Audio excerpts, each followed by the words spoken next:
Papua, Nak. Saya bersekolah di SD Marga Mulia, Kecamatan Ngamprah, Kabupaten Bandung Barat. Daun di taman ditarik roda, dihinggapi lebah penyengat. Dimanapun teman berada, tetap sehat dan semangat. Pada kesempatan kali ini, saya akan membawakan sebuah cerita dengan judul Asal Mula Tanduk Rusa. Dengan tema bermasyarakat, saling menghargai, dan saling menyayangi. Cerita ini saya baca dari kumpulan cerita fabel yang ditulis kembali oleh Abdul Karim. Alkisah, pada zaman dulu kala, hewan rusa itu tidak punya tanduk, tapi hewan kudalah yang punya tanduk. Kok bisa? Begini ceritanya. Pada suatu hari, seekor kuda sedang berdiri di tepi danau yang airnya sangat jernih. Berlama-lama dia memandangi air sambil bercermin, lalu dia berkata pada dirinya sendiri, "Sungguh gagah diriku ini, wajahku tampan, tubuhku kuat, dan aku punya tanduk yang sangat indah. Tidak ada satu hewan di hutan ini yang bisa menandingi kegagahanku." Ketika kuda tengah memuji diri, tiba-tiba datanglah seekor hewan rusa yang bermaksud untuk minum di danau tersebut.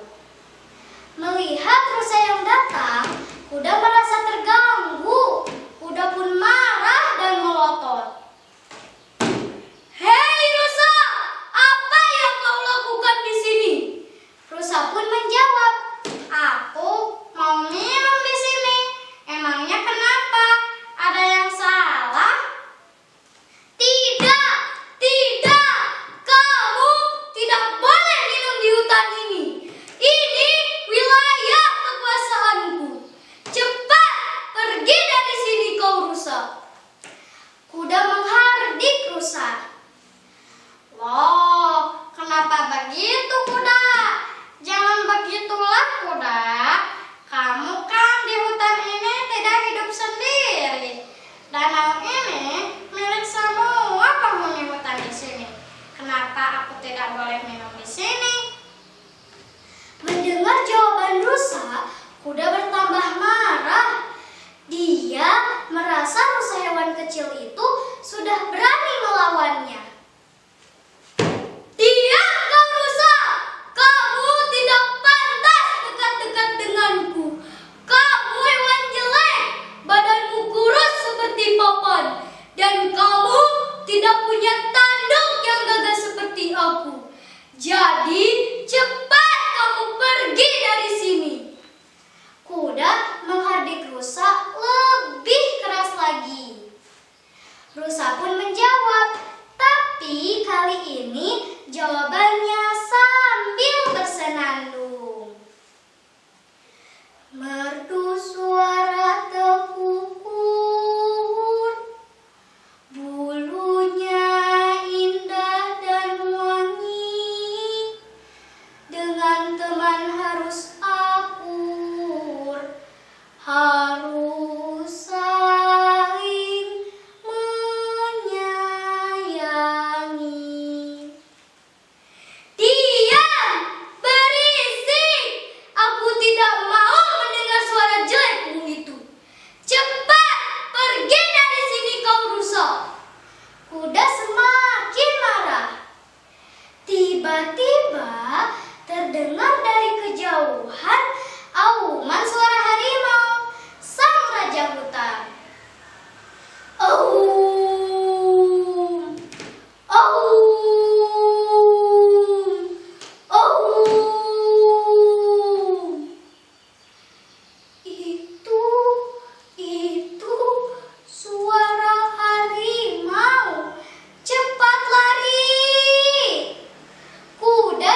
tidak bisa menolong kamu.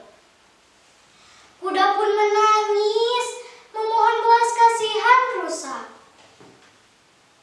Oh, rusa tolonglah diriku yang banyak salah. Maafkanlah diriku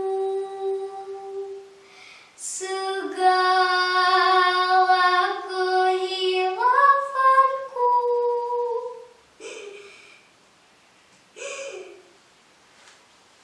Melihat kuda yang begitu sedih, rusa pun tak tega. Dia segera menolong kuda. Digigitnya tanaman itu hingga putus. Akhirnya kuda dapat terlepas dari semua jeratan tanaman rambat tersebut.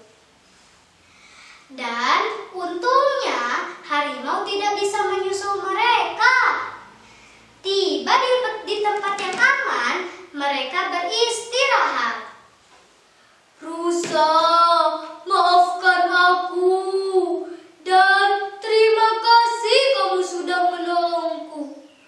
Jika saja tadi kamu tidak menolongku, mungkin aku sudah mati diterkam harimau.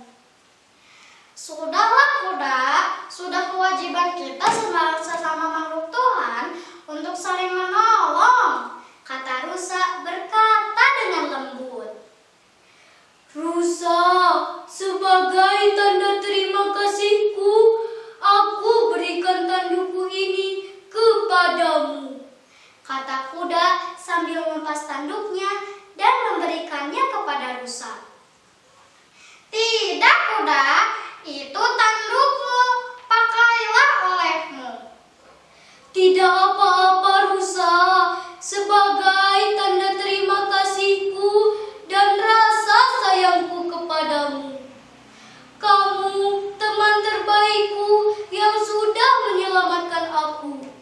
Terimalah, aku mohon. Baiklah kuda, jika itu maumu, aku terima pemberianmu.